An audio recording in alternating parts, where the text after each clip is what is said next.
একদিন বনি ইসরায়েলের মানুষেরা হজরত মুসা আলাইহি ওয়াসাল্লামকে এসে বলল, হে নবী, বৃষ্টি আসছে না, আল্লাহর কাছে দোয়া করুন।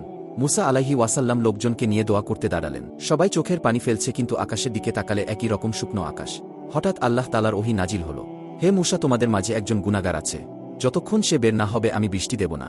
ভিড় স্তব্ধ, সবাই ভাবছে কে সেই গুনাহগার। মুসা আলাইহি ওয়াসাল্লাম ঘোষণা করলেন, যে ব্যক্তি বেশি গুনাহ করেছে সে আলাদা হয়ে দাঁড়াও। ভিড় নড়েনি, কেউ নড়েনি, কিন্তু একজন মানুষ হৃদয়ে প্রচণ্ড লজ্জা অনুভব করল। সে জানতে আল্লাহ যার কথা বলছেন সেটা আমি, কিন্তু মানুষ দেখবে, হাসবে, অপমান করবে, এই ভয়ে সে দাঁড়াতে পারছিল না। সে মাথা নিচু করে আল্লাহর কাছে বলল, হে আল্লাহ, আমি জানি দোষ আমার, কিন্তু লোকদের সামনে আমাকে অপমান করবেন না, আমাকে ক্ষমা করে দিন।